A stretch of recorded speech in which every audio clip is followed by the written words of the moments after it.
Boa noite, pessoal. Estão me ouvindo, beleza? Tá tranquilo? Tá conseguindo me ouvir? Beleza, só um minutinho que a gente vai começar a aula aí.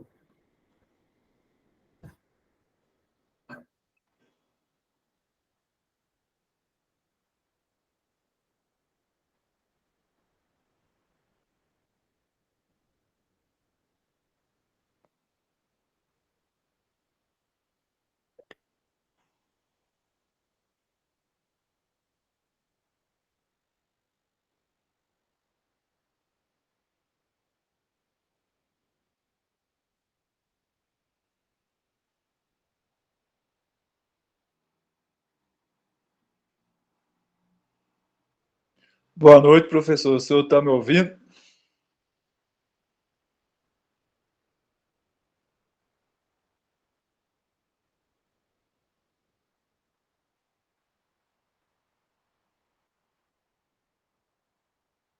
Está me ouvindo, Valquíria? Oi, Está me ouvindo? tô te ouvindo. Tô te Não, ouvindo. beleza. Beleza. Só estou testando aqui o microfone aqui. Beleza, pessoal, só um minutinho. Só tô me organizando aqui com o fone e o material. Tem um probleminha aqui na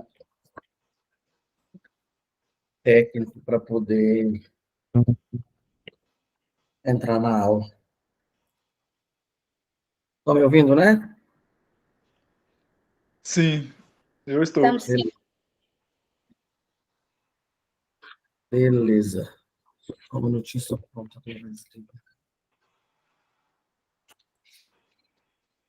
O material tá aparecendo para vocês aí? Sim. Tá. Tá sim. Beleza. Deixa eu só conferir se a aula tá gravando. Tá gravando. Pessoal, boa noite. Meu nome é Tomás, eu sou engenheiro ambiental, sanitarista, engenheiro agrônomo. Tá? Não sei se vocês viram a última aula. Na última aula, a gente falou um pouquinho sobre associativismo, cooperativismo aí dentro aí da questão de modo da questão aí no modo geral, né? Falando aí sobre a questão de associativismo, cooperativismo aí no Brasil, como que surgiu, né, a questão da associação, a questão do cooperativismo. Pessoal, alguma dúvida, se vocês tiverem, vocês podem falar, tá? Não pode me interromper aí, se tiver alguma dúvida, quiser explanar algum conhecimento, algum contato, né, que vocês têm, alguma experiência, compartilhar, a aula é aberta para vocês, beleza? Beleza.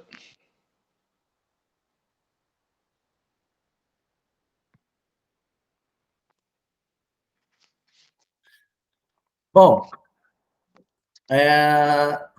na aula passada, só dando uma recapitulada, né, nós falamos um pouquinho aí como funciona as associações, né, as cooperativas, os fundos das cooperativas, como que funciona essa questão e como surgiu essa questão das cooperativas. Então, a gente falou tanto na questão ligada à agricultura, né, falamos também tantas das questões ligadas aos outros setores, falando aí na questão de médicos, né, de cooperativas de caminhões,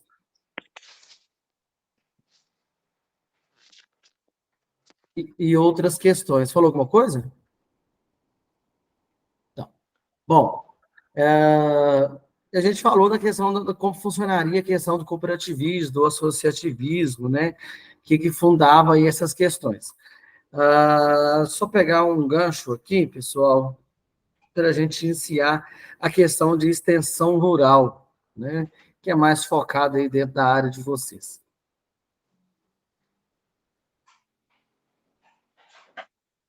Quando nós trabalhamos aí na questão do associativismo, do cooperativismo, a gente vê algumas diferenças básicas, que inclusive passei na aula anterior, quero só dar uma recapitulada aqui com vocês. Deixa eu só localizar aqui na apostila.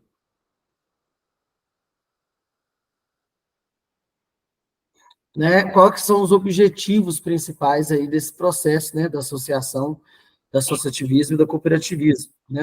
Os objetivos, né, são os objetivos da associação, né, eles são objetivos sociais, amplos com menos definidos, promove a melhoria técnica, profissional e cultural dos associados. Já na cooperativa, né, os objetivos eles são sociais também, né? Mas ele tem uma questão aí, um ponto econômico e cultural, né? Desenvolve atividades produtivas integrando as pessoas em busca de uma nova de uma vida mais justa, ou seja, o objetivo do cooperativismo é facilitar, principalmente, várias questões aí em relação a quem é associado e quem é cooperado, né? O cooperado ele tem aí mais funções, mais delegações, mais questões em vista do associativismo, né? A cooperativa ela busca aí fornecer subsídios para atender melhores aí os cooperados, seja ela como uma forma de garantir grandes rendas, né? Ou seja, uma forma de garantir preços menores de insumos e preços maiores de venda, né? A cooperativa aí funciona dessa forma. Aqui em Araxá hoje a gente tem aquela Cooper Citrus, né? A antiga cooperativa da área do agro, claro, né, gente? A gente tinha a Coasa, mas nós temos vários bancos, né? Temos o Sicredi, que é uma cooperativa, temos o Sicob em vários setores, que é cooperativa, né? Sicob Aracop, Sicob Crediara, Sicob, não esqueci o nome do outro, mas tem vários outros Sicob, Crediban, Compatos, né? Então tem vários aí Sicobs todos eles são associados aí a cooperativa, né? Eles falam praticamente todo mundo é dono aí daquela questão.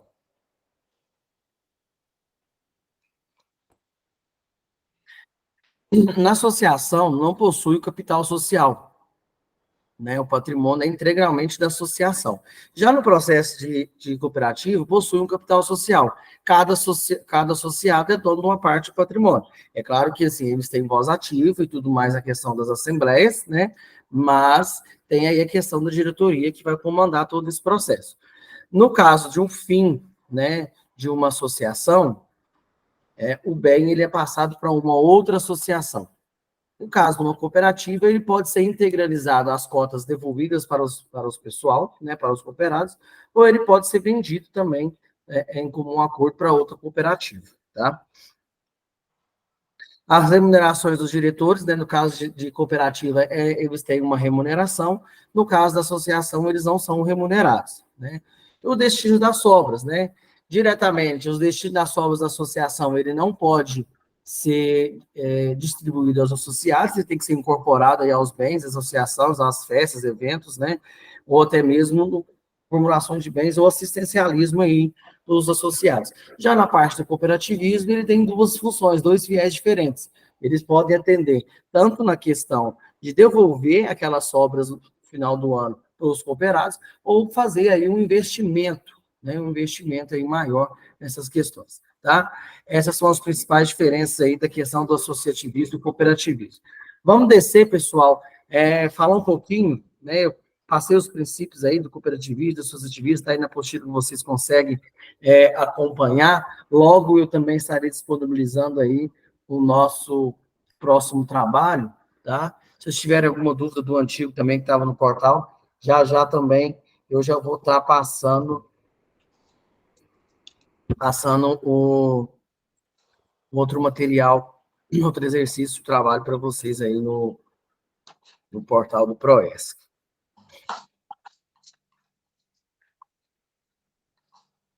Bom, falando da parte de cooperativismo, associativismo, né, a gente tem vários setores aí, né? Saúde, de crédito, educacional, habitação, mineração, produção, né, infraestrutura, própria questão de trabalho, né, de lazer, de transporte, são todas aí partes que a gente pode ter tanto a parte de cooperativismo como associativismo, né? Empresas podem ser cooperadas ou associadas, né? Advogados também, nessas questões aí podem ser distribuídas aí esses setores. Tá? Então, o cooperativismo, o associativismo é uma democracia, né, que se faz aí em Assembleia Geral. né, tanto associação como cooperação. Então, todo mundo tem voz ativa e pode fazer o manifesto aí dentro das suas determinações. Eu gosto muito dessa parte aí, falando aí de associativismo, de cooperativismo, é uma forma aí que consegue aí ter um ganho muito maior. Sabemos também que no sul do país, né, região ali, Paraná, Santa Catarina e Rio Grande do Sul, né, eles são fortes nessas questões aí de cooperativismo e associativismo. Tanto que as principais associações, cooperativas, consórcios, né, não é consórcio de carro, de casa não, viu, gente? Mas consórcios estão ligados diretamente aí nessa região do sul do país. Então, ela tem aí uma questão bem mais desenvolvida em relação aí conseguiu desenvolver melhor aí em relação ao restante do país, tá? É uma questão que pode ser bastante é uma questão que pode ser bastante relevante aí, se vê as associações, as cooperativas do sul do país serem mais desenvolvidas, terem mais estrutura, mais organização do que as associações aí, pegando aí para o Nordeste do país, Sudeste e qualquer outra região. Tá? Eles têm essa questão do associativismo, do cooperativismo muito mais assíduo no trabalho de equipe do que próprio aí o nosso setor aqui, digamos, Minas Gerais, São Paulo, Bahia, por ser áreas extremamente desenvolvidas, mas não tem aí essa peculiaridade do associativismo, do cooperativismo. Tratando também, é uma questão também cultural, né? A Europa, ela é uma região que vende muito de cooperativismo e associativismo e consórcios, né? E sabemos que a colonização aí no sul do país, ela abrange aí principalmente aí colônias europeias, principalmente bastante, em uma cultura bastante europeia, né? A gente vê aí que até a questão de linguajar, sotaque, língua, eles têm aí um potencial, um contato totalmente diferente aí do restante do país. É uma das áreas mais desenvolvidas, né, do país, do Brasil, é o sul do nosso país, né? Por essa questão aí do associativismo, cooperativismo influencia bastante. Não temos grandes áreas produtoras, né, no sul do país, talvez isso seja um reflexo que veio da questão do cooperativismo e do associativismo, né, são pequenas áreas que produzem muito, né, no contexto de uma equipe, eles produzem muito mais. Na hora de compra de insumo agrícola, na hora de venda dos seus produtos, né, eles conseguem aí uma produção, um valor agregado, seja ele para compra ou para venda, muito maior, né, dessas questões dos produtos. Se tratando aí de diferença da nossa região ou de qualquer outra região do país, a gente já tem propriedades grandes, que talvez não seria relevante fazer aí uma associação ou estar numa associação ou numa cooperação, né? Porque o foco da cooperativa, do associativismo, é juntar um número maior de pessoas para comprar aquele bem. Um insumo agrícola, por exemplo, adubo, né? Várias pessoas conseguem comprar mais barato. Grandes produtores rurais, eles já têm uma demanda muito maior, talvez seria quase igual ou até maior do que certas cooperativas aí que a gente tem. Dúvidas, pessoal? Não, tranquilo. Não, tranquilo. Beleza. Notícia boa.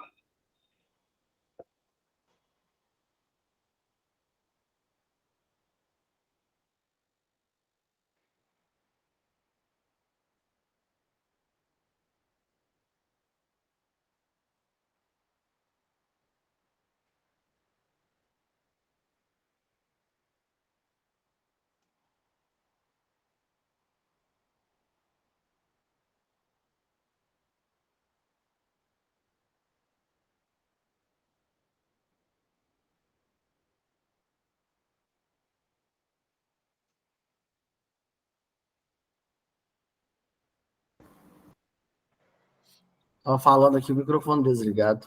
Bom, o que é a extensão?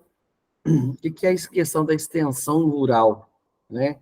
Como surgiu né, a extensão rural, né, a ter no Brasil. Essa questão da extensão rural, ela, no Brasil, ela foi criada através de convênios, né, em 6 de dezembro de 1948. Esses convênios aí, através de associações, né, de associações, de cooperativas, aí se criou aí os princípios, né, de distribuir o serviço aí de extensão rural em atividades, aqui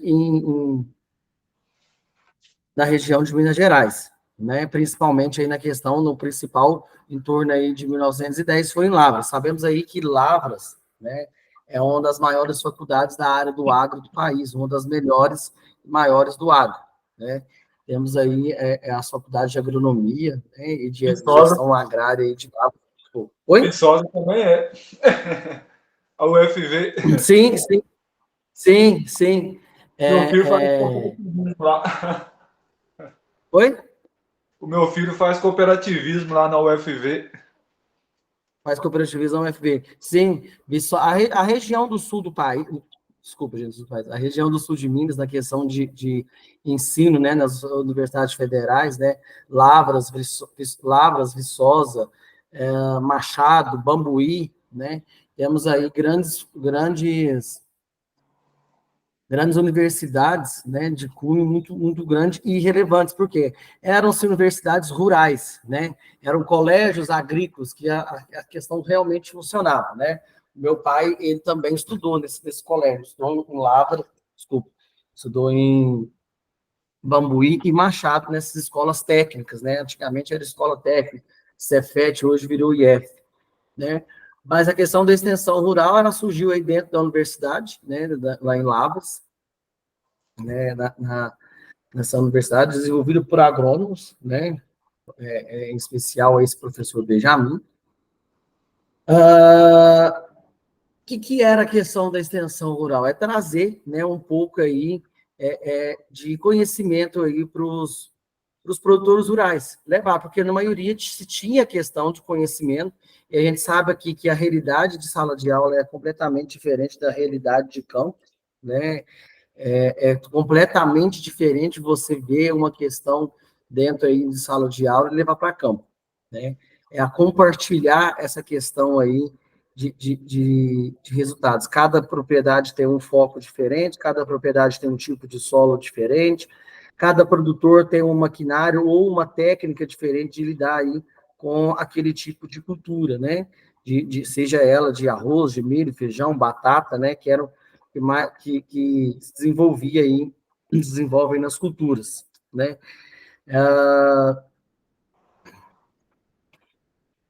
Esse serviço de extensão rural, né, foi um fomento aí vindo das secretarias de agricultura do Estado, das secretarias de agricultura aí da União, que acabou aí dando uma alavancada aí nessas questões de assistencialismo, né, de ter aquela assistência aí da extensão rural com os produtores rurais, né. Então, a partir dessa questão da extensão rural, né, começou-se a introduzir nessas áreas aí dos produtores rurais a questão, antigamente não se trabalhava a questão de adubação química, né? Então se trabalhava aí com adubação orgânica, ou até mesmo com desbravamento aí de áreas que já tinham uma fertilidade maior, ou até mesmo na parte aí que se desmatava, né? Florestas, beiras de córrego, vargens, né? Meio que áreas mais planas próximas de rios, que tinham uma matéria orgânica muito grande, porque épocas de chuva, né, se pegava, o rio trazia muita matéria orgânica. E se falando em baixadas, né, toda a matéria orgânica que ela está no topo de um morro, ela tende a descer também para essas áreas mais baixas e com alta questão de umidade. Né, a extensão rural, ela nasceu para isso também. Nota-se que antigamente, a gente fala assim, essas questões de chapadão, essas terras vermelhas, não eram áreas produtivas, e muito menos aí áreas que se tinham aí com se desbravar. Por quê? Questão de água, solo fraco, solo ácido, né, não tinha nutrientes, não tinha matéria orgânica, não tinha nitrogênio, fósforo, potássio, não tinha como colocar essas questões aí, a questão de adubação, maquinário para desbravar essas questões, então se utilizava principalmente tração animal, né?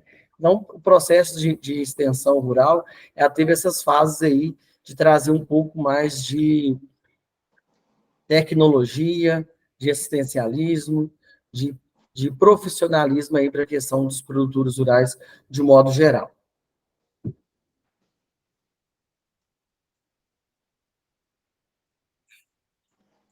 Bom, chegado aí, né, essa questão da extensão rural foi criada, né, teve origem nos Estados Unidos, né, e foi trazida no Brasil no século XX, então, né, século passado,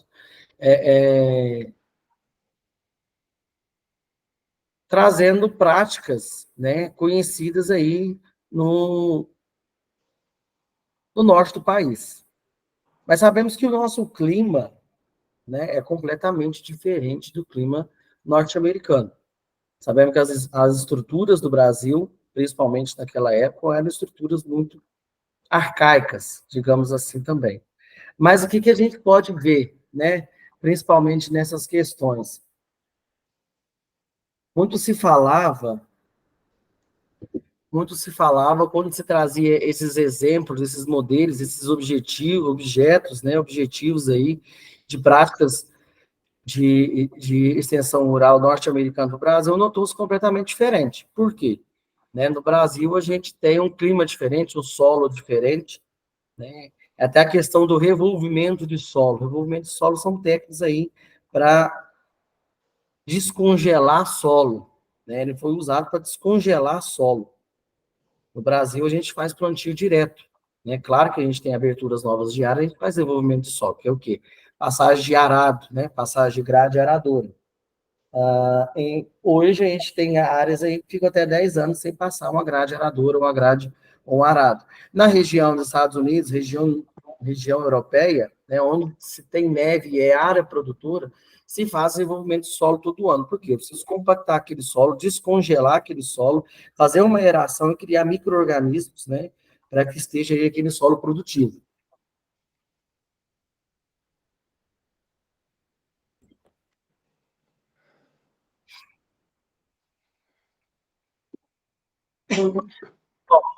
A gente vê, né, que o Brasil tem desenvolvido várias técnicas de produção agrícola, e a gente nota aí que de uns anos para cá, que é recente também essa questão, que de uns anos para cá a agricultura só vai modernizando, e graças a essa questão da extensão rural, né? A gente vê aí que a extensão rural surgiu no Brasil na década de 40, né? Entre a década de 40 e década digamos, 40 não, né? Década de 50 e década de 60. Então, a gente vê aí que é muito novo essa questão da extensão rural, do assistencialismo. A gente vê a questão aí da Emater, né, do INMA, que são órgãos estaduais, que são órgãos assistencialistas aí nessa questão da extensão rural. Até mesmo aí bancos de cooperativas, né, conseguem atender a parte da questão da extensão rural.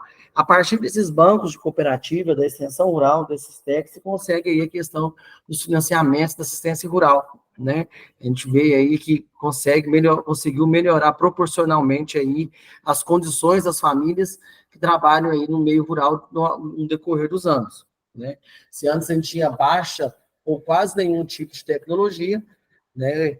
Questão de tratores, né? De implementos, a gente já consegue entender aí que nessa área a gente tem aí uma produção, um aumento da produtividade agrícola que proporciona melhores condições, né, para as propriedades rurais e acaba na extensão, né, compartilhando aí maiores áreas. O produtor tem mais condições que essa questão, na questão da tecnologia, do assistencialismo, da questão dos engenheiros agrônomos, dos técnicos, dos gestores na área de agricultura aí, a partir da extensão rural. Então, na profissão de vocês, né, como gestores aí, vão lidar diretamente com a parte aí de extensão rural, de associativismo, de controle, né, diretamente com agrônomos, com técnicos da área aí, para estar dando solução. Essa parte de gestão, ela está muito ligada aí à questão da extensão rural.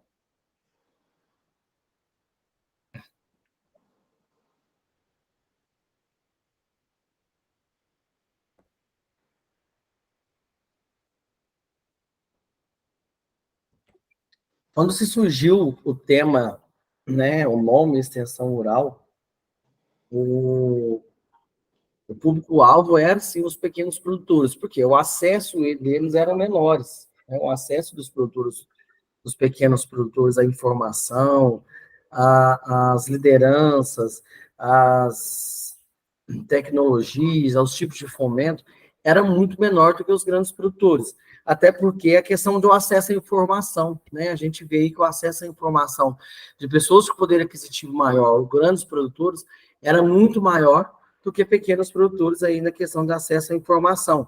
E eu falo no acesso da informação, uma questão muito básica, tá, pessoal? Uma questão bem básica mesmo, em questão de entendimento de produção de solo, de adubação, de correção de pH, né?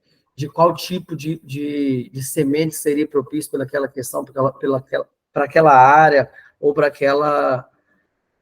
aquele clima aí, para aquele clima ali da região, tá? Bom, a partir da década de 60 até a década de 80, né, foi a segunda fase aí da questão do assistencialismo, né, quando surgiu a mudanças de créditos rurais subsidiado pelo difusionismo de produtividade, né, produtivista. Começou-se aí a questão aí dos bancos, né, dos fomentos, até a questão do governo investir, né, foi uma época aí que o governo investiu muito, década de 80, década de 90, investiu muito aí na questão do crédito rural, com propostas e campanhas e juros muito mais baixos do que as questões empresariais, visto que o país ele tem aí tinha aí uma perspectiva de modernização, de capital, de maquinário muito grande, né? Hoje o Brasil é responsável por um quarto da produção alimentícia do mundo, né? E a gente sempre vai estar, né, caminhando aí para uma questão bem maior. Isso vai reverter, professor? Não, isso nunca vai reverter para diminuir. Muito pelo contrário.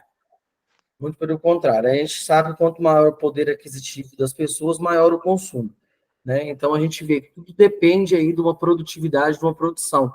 E a gente sabe que o nosso país, ele é, digamos assim, que a palavra não seria correta, mas eclético, não seria, mas a produção nossa, nós produzimos tudo. Nós temos um clima quente, extremamente quente, e nós temos um clima frio.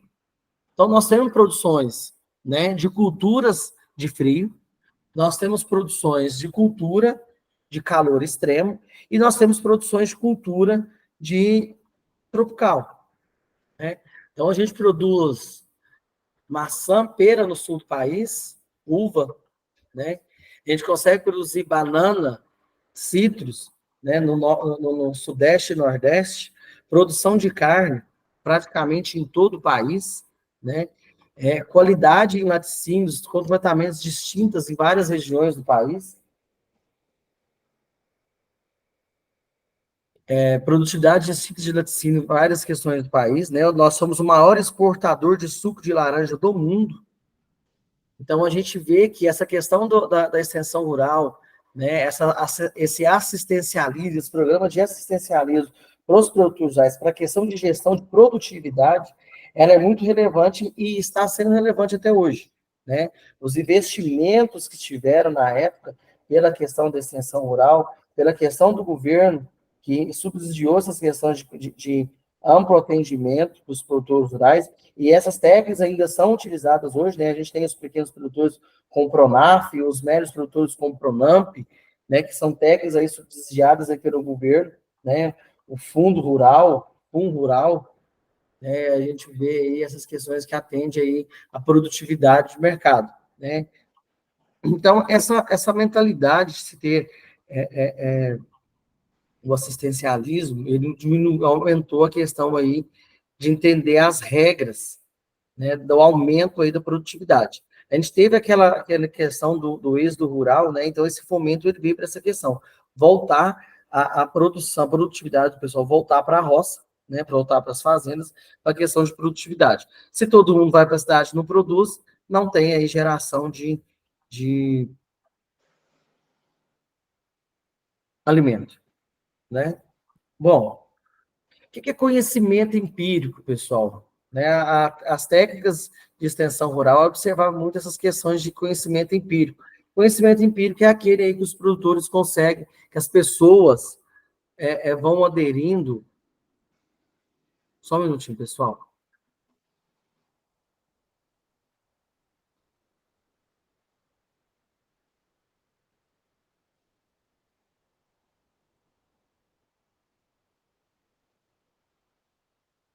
O que é conhecimento empírico? Conhecimento empírico, ele é um conhecimento adquirido aí no decorrer da vida, né? Das nossas vidas, no decorrer aí da vida das pessoas, eu tenho conhecimento empírico. E esse conhecimento empírico, pessoal, ele é passado de pai para filho também. Então, muitos produtores, talvez, não tinham embasamento técnico, conhecimento técnico, mas ele tinha aquele conhecimento de vivência do dia a dia ali. E ele sabia que se ele plantasse café num lugar que faz muito frio e cai geada, ele não vai ter uma produtividade, aquele café vai morrer. Ele sabia que se ele plantasse em agosto um determinado tipo de cultura, não ia funcionar, porque a chuva não tem período de chuva em agosto, ainda tem muito frio. Então, esses conhecimentos, eles foram adquiridos, aliados à questão de estudo, né, de profissionalismo, porque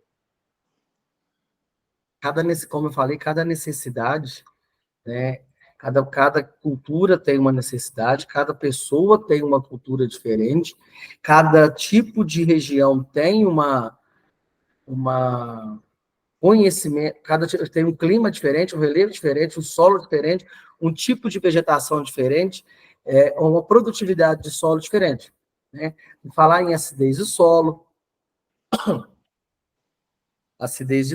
né? Solo muito ácido, para certos tipos de produtividade, certos tipos de cultura, ele não funciona. Mas certos tipos de cultura, aquele solo serve, né? O solo muito ácido, para algumas culturas, ele é relevante. O solo muito salobro, para uma cultura, ele é relevante. O solo muito básico, para outra cultura, ele é mais relevante, né? A produtividade vai com um tipo de cultura. E a pessoa que trabalha já naquela área há muitos anos, mesmo não tendo formação técnica, né, ele já tem um pouco de conhecimento. Só vai aprimorar. Então, a questão da agronomia, da gestão em agronegócios, zootecnia, veterinária, as áreas agrárias, elas surgiram desse conhecimento empírico. Com o decorrer dos anos, né, foram se aliadas aos estudos e falaram, isso é verdade, isso não é, isso faz sentido, isso não faz, e realmente essa questão não vai funcionar em determinada região. Por isso que a gente tem altas produtividades de soja hoje no norte do país. Nunca se pensava em plantar soja no norte e nordeste do país, região de Minas Gerais, Mato Grosso, não eram áreas propícias para o plantio de soja.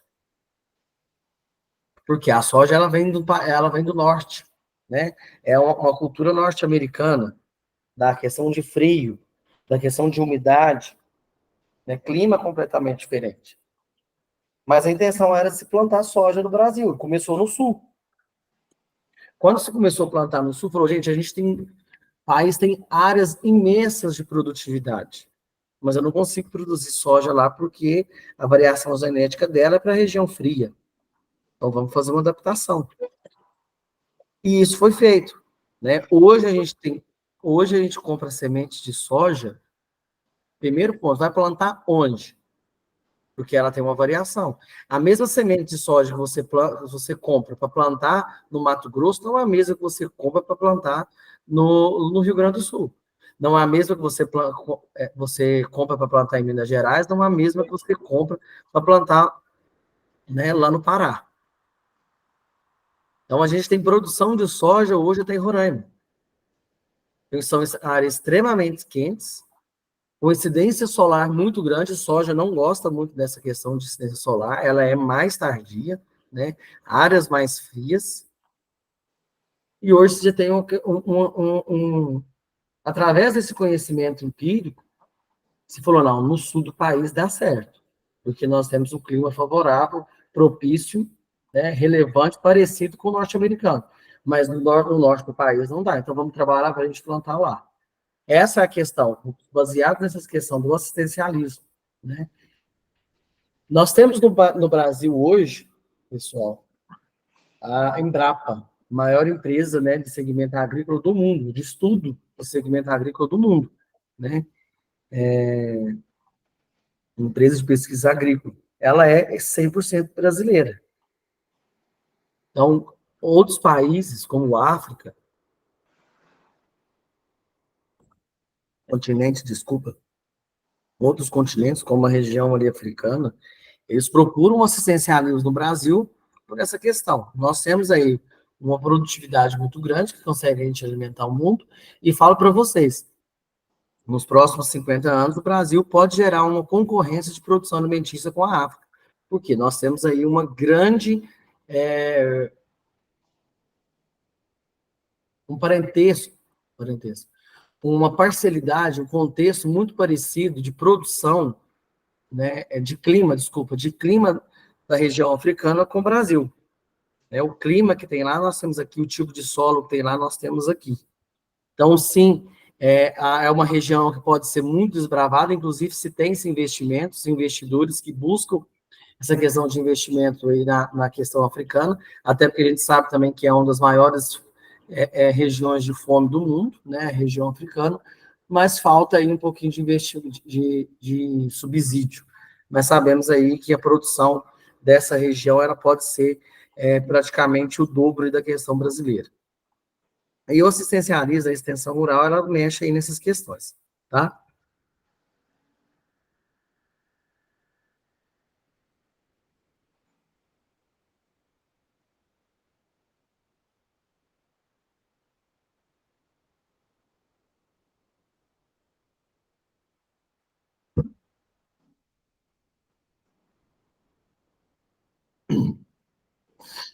Na década de 70, né,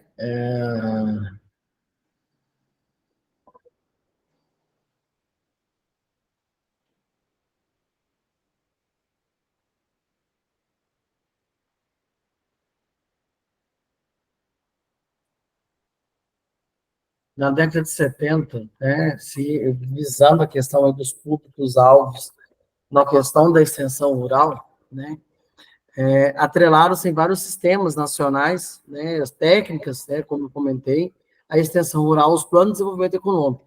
Né, teve a disponibilização também maior na década de 70, na questão aí de recursos públicos voltados aí na questão de monocultura, né? Se viu-se um mercado muito grande na questão da cana-de-açúcar, a gente sabe que isso vem desde a época da colonização, né? Mas não se tinha aquele entendimento muito de rotação de cultura. E aí, a questão era o quê? Produção de cana-de-açúcar e exportação, né? Então, a gente teve aí um período aí de monocultura da cana-de-açúcar, né? Explorada principalmente aí na região Nordeste. Hoje a gente vê que o nosso solo nordestino, ele é muito fraco pela questão da monocultura, tá, pessoal? Não sei se vocês já viram essa questão de rotação de cultura, eu acredito que sim, né? A questão de rotação de cultura.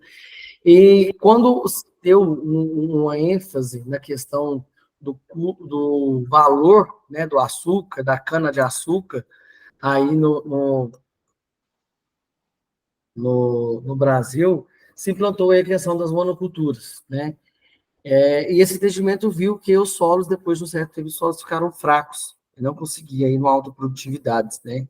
Se for passando aí para outras regiões, essa produção, notou-se que precisaria de um planejamento para ter aí uma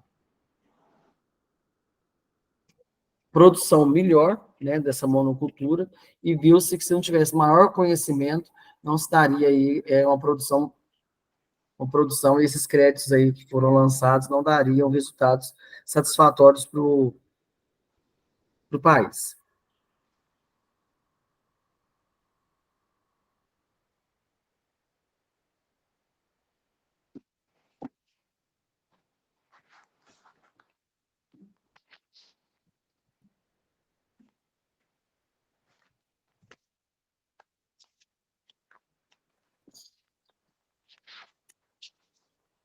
Só um minuto, pessoal, deixa eu pegar aqui, dar uma sequência aqui no material de vocês.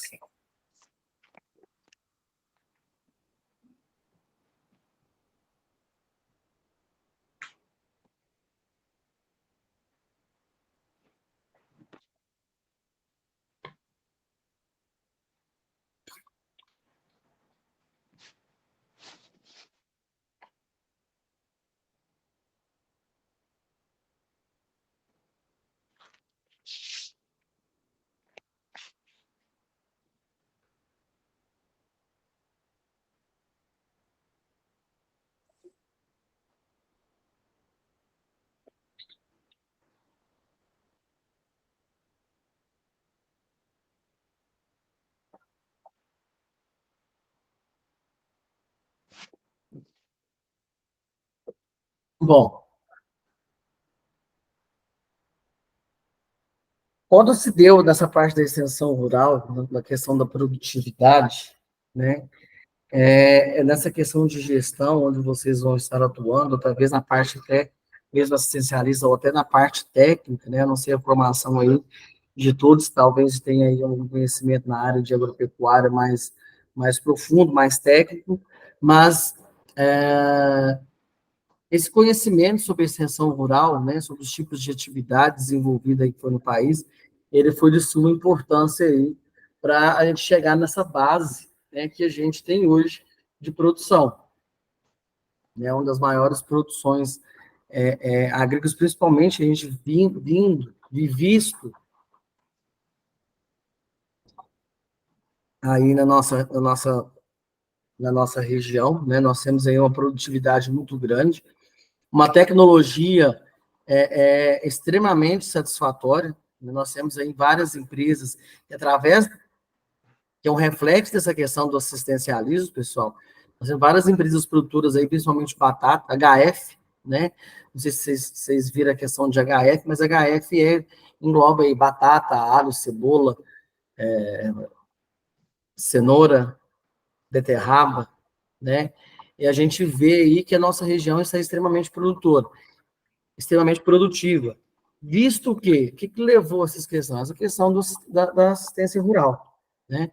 Do assistencialismo, da extensão rural, da prática das trocas de informações, né? A extensão rural, tendo esse profissional estando em base na questão da extensão rural, estando participando aí na questão da extensão rural, vai no produtor, vai no outro, faz a coleta de dados, que é muito importante essa coleta de dados aí, as críticas relevantes aí, essa questão da produtividade, né?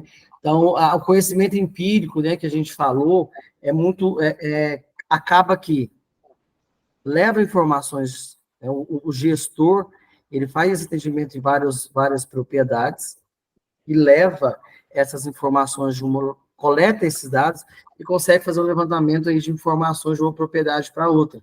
Invista e investe na questão aí de investimentos aí na propriedade, ou naquela região, ou naquele setor. Então, a gente tem várias associações, várias cooperativas de produtores, né? Regiões de produtores montam uma associação, montam uma cooperativa, atende essas questões aí de custos, de palestras, de modernização, de elementos que vão ajudar na produtividade. Por quê? Eu falo assim, pessoal, a questão do rural, ela acaba que impacto da questão rural, que atende eu, produtor, você, produtor, fulano, produtor, os desafios são praticamente os mesmos. Né? Os desafios são praticamente os mesmos, se tratando aí de culturas parecidas. Né? O acesso à informação de uma determinada região, ele é da mesma dificuldade do que uns outros. Né? A extensão rural, ela leva essa questão aí, né, de informação, de coleta de dados, de informações, para poder sair aí uma visão mais geral dessa questão. No Brasil, né, foi criado vários aí tipos de organizações, né, sindicatos, cooperativas, indústrias agropecuárias, foi criado em vários programas para atender essa questão da demanda. Né, e a gente tem também a questão do Senar. Né, então, vamos lá. Eu tenho hoje o IMA, que é o Instituto Mineiro de Agropecuária, a gente tem a Emater, né, que é uma empresa esqueci, não é filantropo, esqueci o nome que eu ia falar para vocês. Me fugiu o nome, parceria pública-privada. Ela consegue fazer esse assistencialismo, né? A Emater, a Embrapa, né? As próprias prefeituras, os próprios sindicatos, organizações, têm aí essa influência em atender essas questões. Eles conseguem fazer essa coleta de dados para atender o assistencialismo aí da produção rural e aumentar a produtividade aí, e atingir principalmente aí os objetivos, que é aumento da produtividade. Hoje a gente tem uma assistência bastante comum e relevante, Araxá é bastante assíduo aí nessa questão, a região toda, né, que é a presença do Senar, que são vários cursos de capacitação que levam aí até os produtores rurais. Não sei se alguém de vocês já teve a oportunidade de participar, de fazer algum tipo de cursos desse. Eu já tive a oportunidade de fazer alguns, já tive a oportunidade de ministrar alguns cursos dentro do Senar e atender essas demandas de produtores rurais e ver que realmente a questão de dificuldades, de anseios, eles são muito parecidos, né? Então, a gente vê aí que os desafios de produção, de produtividade, de clima, de tecnologia, de acesso às estradas, principalmente, por isso tem que ter aí uma busca junto com o sindicato, com as prefeituras, a questão da modernização, porque não adianta eu ter bastante conhecimento, produzir muito, se eu não tenho aí uma estação viária boa. Como é que eu vou escoar minha produção? Né? Entendeu? Falamos em produção extremamente agrícolas. Temos aí a nossa região, né, o Triângulo Mineiro, é uma região extremamente agrícola e uma região com climas variados, bastante diferentes, que a gente consegue produzir vários tipos aí de culturas, né, dentro da parte dos sítios. A gente tem produção de uva, na Serra da Canastra, por exemplo. Então, se a gente vê a modernização, né, que a extensão rural traz aí para a questão dos municípios, né, em atender essas demandas. Então, você pensa, quando a gente não se tinha produção de soja no norte do país, não se tinha produção de uva numa região igual a nossa. Claro que a região da Canastra é um pouco atípica, né? Ali é uma região do clima bem mais ameno em comparação ao Araxá. Né? Eu tive essa vivência lá também, na região.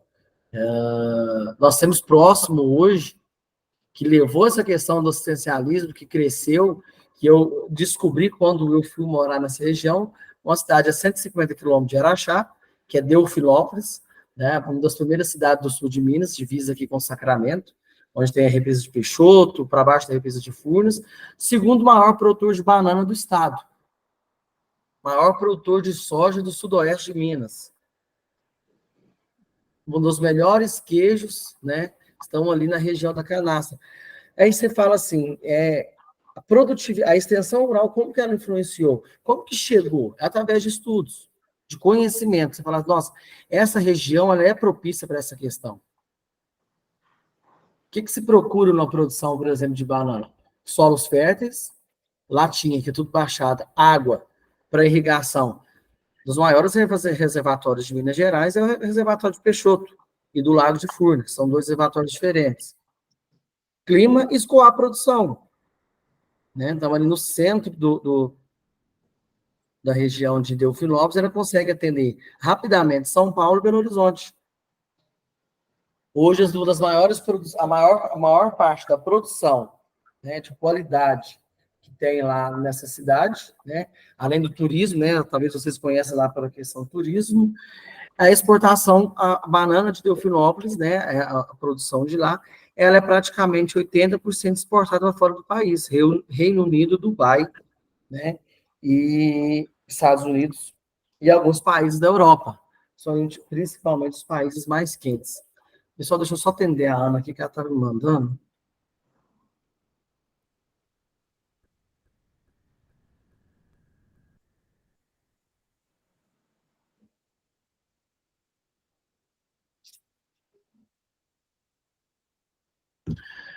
Uma das maiores produções aí que a gente vê, né, é exportada aí exportada aí para grandes países. Né?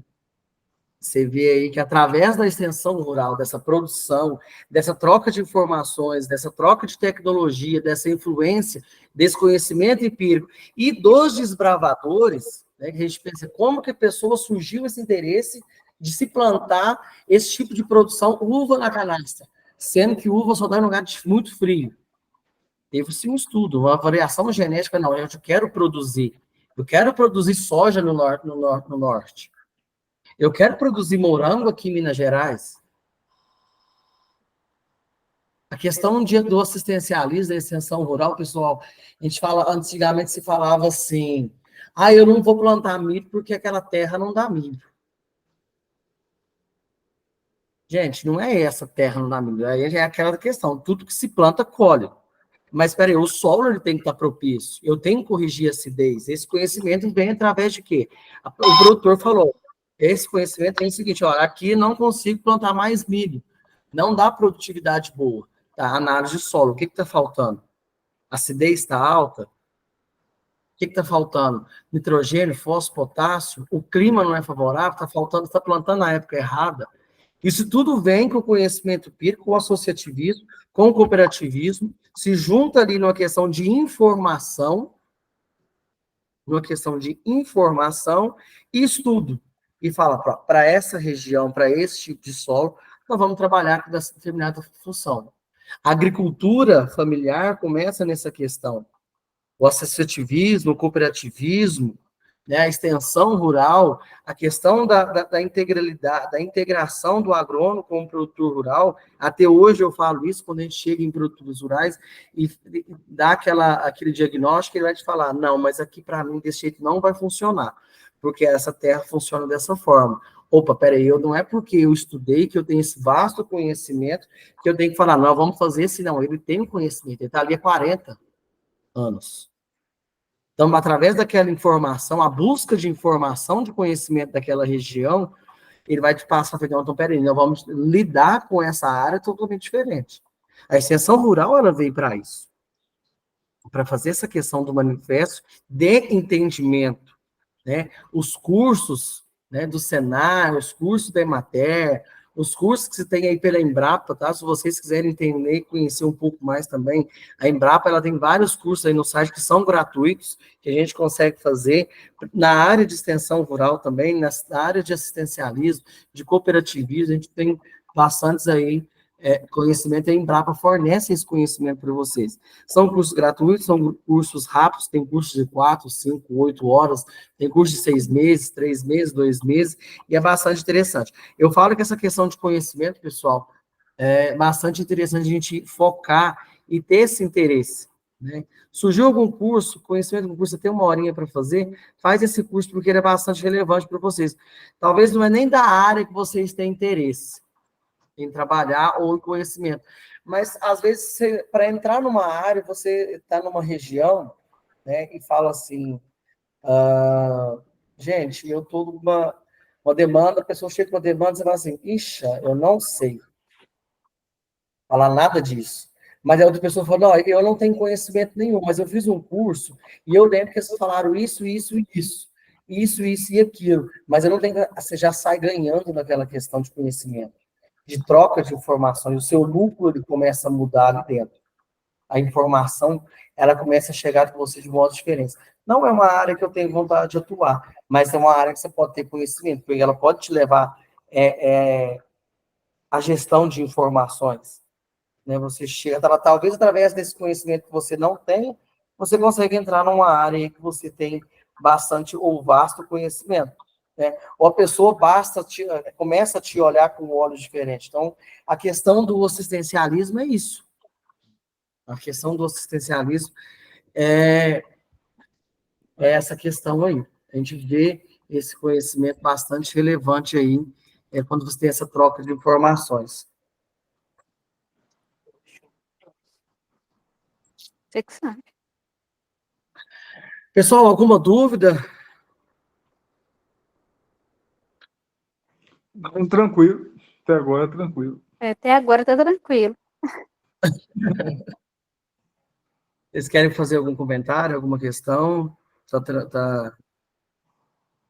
entendendo? Que eu falo demais, será que eu falo rápido demais? Não, tá Não, beleza. tá dando para entender, tá tranquilo. Beleza.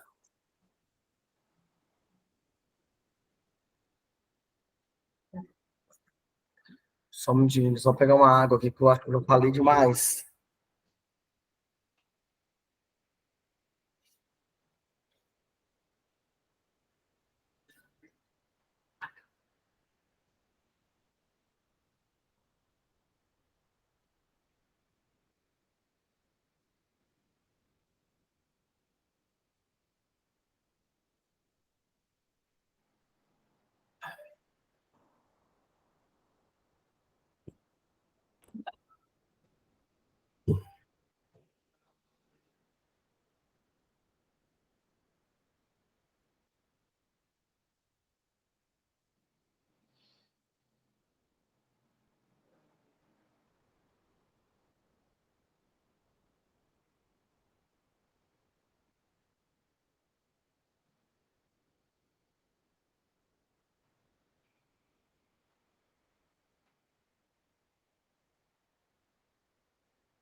Bom, pessoal, para a gente vai encaminhando para finalizar, né? Alguns princípios básicos, né, que se tem se adotados aí pela questão da extensão rural, né? Assegurar com exclusividade aos agricultores familiares assentados, programas de reforma agrária, extrativistas, ribeirinhos, indígenas, quilombos, né, comunidade quilombola, né, pescadores artesanais e agricultura. Dentre outros aí. Então, o principal objetivo é atender, principalmente, a extensão rural, ela vem para atender ao fortalecimento da agricultura familiar. São os pequenos produtores. Que é a mesma questão, a gente liga aí também a questão do associativismo, do cooperativismo, né? Se entra aí na questão de agricultura familiar. Não é que grandes produtores não possam participar. Claro que possam participar e devem participar, né, dessas questões. Por quê? Porque grandes produtores têm aí um acesso à informação e conseguem desenvolver algumas práticas ou auxiliar, né, a questão aí dos pequenos produtores na questão de produção agrícola, né? Contribuir para a promoção do desenvolvimento rural sustentável. O que é o desenvolvimento rural sustentável? É um desenvolvimento rural equilibrado, né? De acordo aí com o processo de meio ambiente. A gente sabe aí que as propriedades rurais têm algumas regras a serem seguidas na questão aí ambiental, né? Eu sou engenheiro ambiental, então a gente vê aí a questão de reserva, 20% da nossa região, claro. Na nossa região, 20% da propriedade tem que ser reserva, tem aquela faixa de APP, que é a área entre o córrego, né, o rio ali, e a atividade agrícola tem que ser de mata, de acordo com o tamanho do rio, né, o mínimo hoje aí é 30 metros, tem a questão aí de 50 metros de raio da nascente, tem que ter uma área aí preservada. Então, a extensão rural também abrange a questão aí ambiental, e contando também a questão social, né, a questão social, ela também abrange bastante essa questão social, a extensão rural, principalmente a introdução aí de produções artesanais, né? Doces, compotas, pimenta, né? Que são pequenas produções de queijo, tudo se alinha aí dentro da questão do assistencialismo, né? Os princípios básicos aí do assistencialismo aí do agronegócio. Né? As abordagens de metas aí que podem ser direcionados aí à agroecologia, né, os princípios da agroecologia, porque a gente tem aí, quando se fala em extensão rural, produção rural, a gente vê a questão também de produção rural dentro da ecologia, né, dentro das florestas, a gente vê captação de ervas, a gente vê produção de mel, né, um dos maiores, dos melhores mels, né, que a gente tem são cultivados dentro de florestas, né? Não sei se vocês sabiam dessa informação, a qualidade ela é muito maior dentro aí de florestas, de silvicultura, de eucalipto, de pinos, a gente tem sabores de mel diferentes, qualidades diferentes, né? E princípios ativos diferentes também. E o que levou a esse conhecimento foi a questão da extensão rural, do associativismo, do desenvolvimento aí, rural.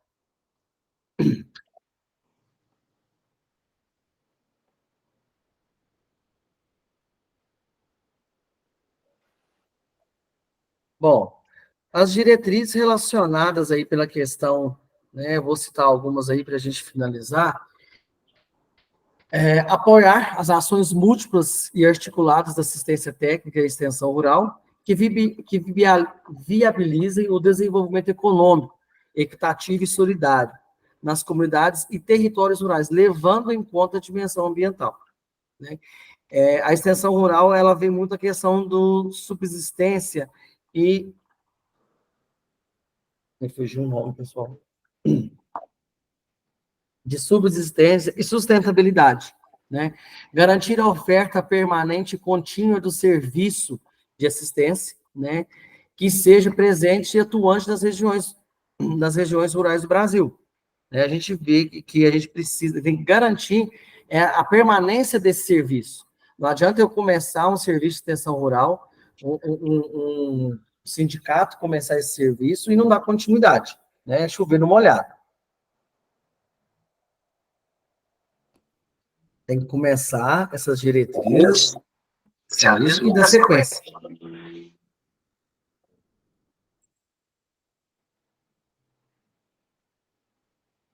Assegurar, né? Assegurar que contempla as fases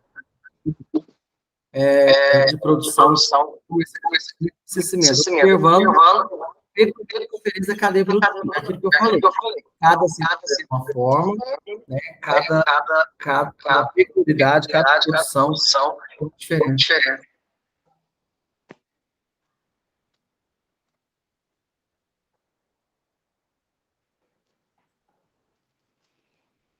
Bom, essa aqui eu já comentei com vocês.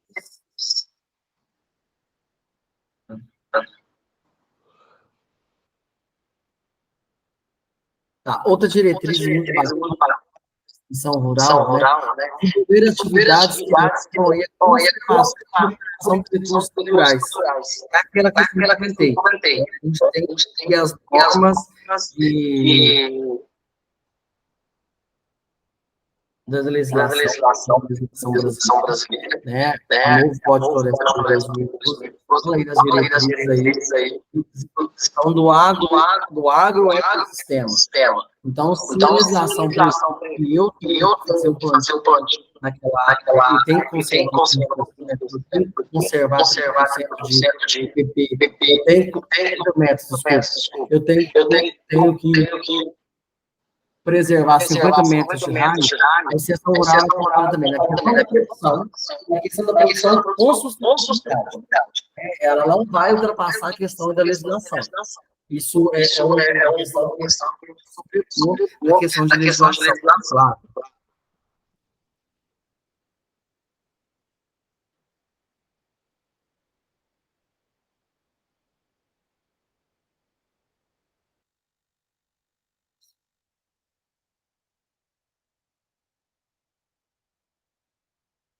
Bom, pessoal, para finalizar a questão da assistência da extensão rural, né? A gente vê principalmente uma cadeia. O que é? A extensão rural com a pesquisa com o produtor rural, né? Se uma dessas cadeias dessa pirâmide falhar, a gente não vai ter aí uma resposta concretizada, uma gestão concretizada, uma produção agrícola aí relevante dentro aí dos conhecimentos. Beleza? Pessoal, praticamente essas questões que eu queria falar com vocês. Eu acho que é isso, a questão de extensão rural, explorar um pouquinho dessa questão aí com vocês. Alguém tiver alguma dúvida, alguma questão, pode falar. Se não, por hoje é só. Boa noite a todos. O trabalho que você vai postar depois? Ah, sim, o trabalho eu vou mandar. Isso, Valquíria, né? Isso. Valquíria, eu vou estar encaminhando o trabalho para a Ana. Ela vai subir o trabalho aí para o portal para vocês, tá? É um trabalho parecido com o outro, ligado aí à questão de extensão rural, tá? Ligado à matéria aqui, ligado principalmente àquilo que eu falei hoje. Eu não vou sair muito daqui do que eu propus na aula de hoje, não. Pode surgir algumas questões da apostila, que talvez eu não tenha falado, mas o enfoque principal é na aula online mesmo, tá? Não, tranquilo. Mas qualquer dúvida que a gente tiver, é só consultar a apostila também, né? Sim, não vai sair nada da apostila, a não ser que seja uma coisa de realidade, possa sair da apostila uma questão assim, de conhecimento geral da atualidade, entendeu? Você joga no Google ali, às vezes um conhecimento da atualidade, conhecimentos atuais. Okay. Fora isso, apostila. Tá, e seus trabalhos valem quantos pontos?